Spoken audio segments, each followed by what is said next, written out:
Our Washington correspondent Maria Bird has been monitoring closely developments in Saudi Arabia. She joins us now. Maria, this visit is a huge deal, isn't it, for President Trump? Not just for him as president, but also as a businessman. Yes, this is a very big trip for the president. We know the type of natural resources that Saudi Arabia possesses. We know all the business deals that he has actually done previously with that region. And so this is a huge time and moment. We know what just happened over the weekend with his discussions with China.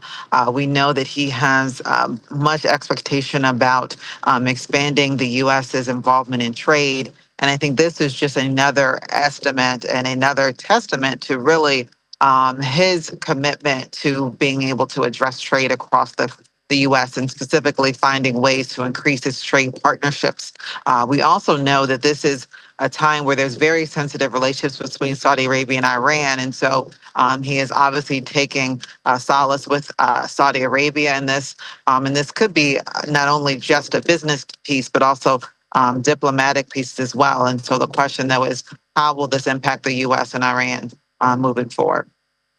And President Trump was expected to give a leadership address that was supposed to happen at least a few minutes just before airtime.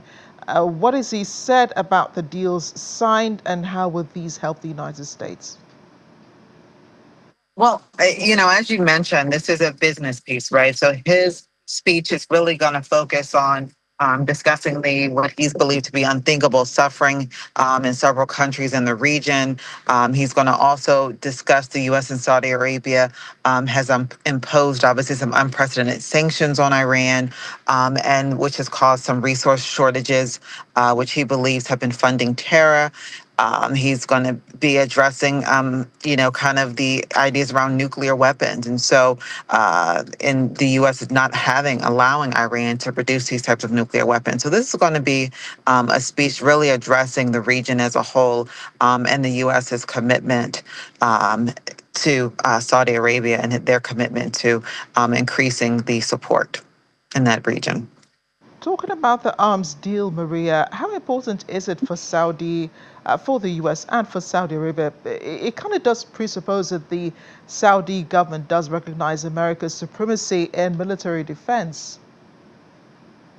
Yes, as you mentioned, the nuclear deal is key and critical. We know that there has been arms discussions with the U.S. and Iran, and obviously with Saudi Arabia. The president has stated that he's not just looking to reject the nuclear deal; he's also looking for new paths forward for a far better and more helpful future.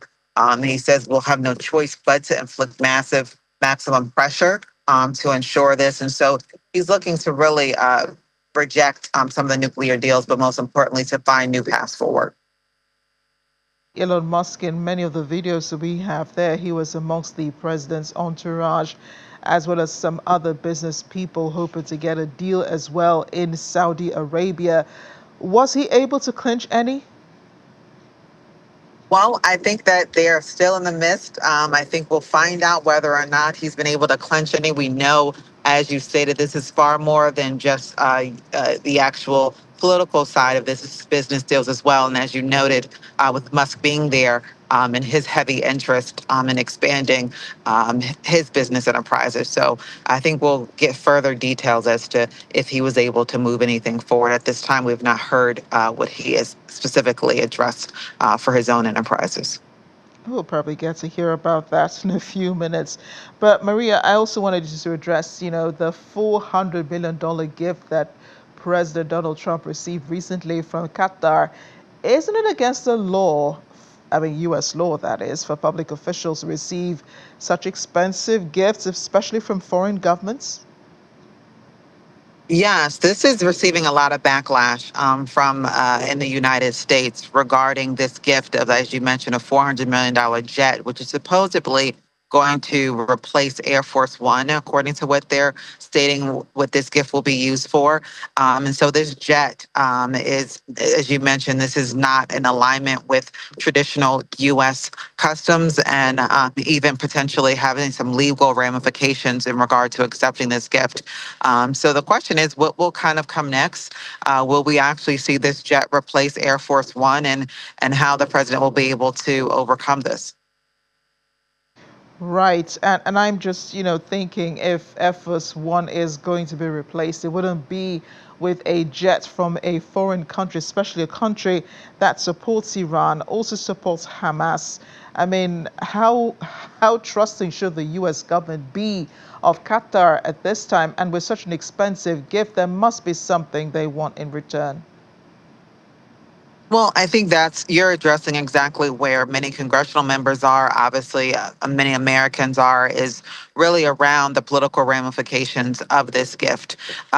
We know that there's much more than just the gifting of a $400 million jet, and I think that's where the pressures are going to be for the White House to be able to respond to those. We could potentially even see congressional hearings regarding this gift. You will definitely see further investigation by the Congress as to kind of the origins and what this really means. And as you've stated, some of those would have been considered terror groups in the U.S. that they support Qatar are going to be obviously at the top of mind for Americans and obviously for the congressional and the courts, potentially if the courts get involved in this as well. Wow, a lot to unpack there. Can Congress prevent him from accepting this gift, though? I mean, he's already accepted it at the press briefing. He said he would be foolish. He could be foolish, is what he said. He could be foolish to say, oh no, he's not supposed to accept a gift from a foreign government. But then he could also be wise and go ahead and accept it. And then, of course, was the end of Trump's tenure as president. He's expected to keep the jet for himself.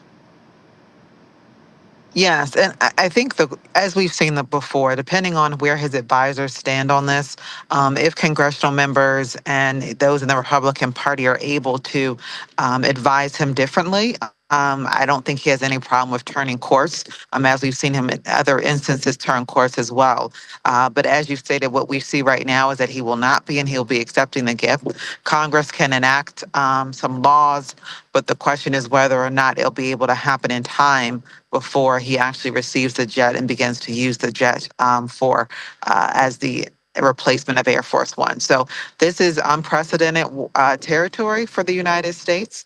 Typically, presidents don't accept these types of gifts from foreign countries. And so I think that, especially the size of a gift, I think this is something that Congress and the courts will have to figure out a way as to how to address.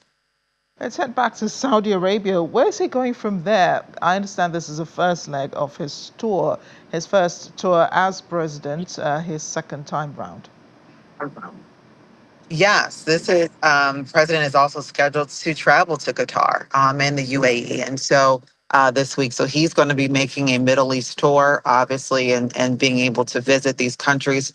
We know that his main reason for moving forward with an agreement with Ukraine was around resources, and so the president is looking for countries that are heavily and have an abundance of natural resources to be able to build relationships with and to be able to leverage that for the U.S. As we know, he is really working hard to bring a lot of manufacturing and a lot of business back into the United States. And so, in order to do that, he is going to need support from other countries that have natural resources that will be able to support some of the efforts that the U.S., because we are very drastically under resourced as it relates to natural resources. Maria, thanks again for keeping us updated on the president's move. We'll be watching Trump closely from here in Africa. Thanks again.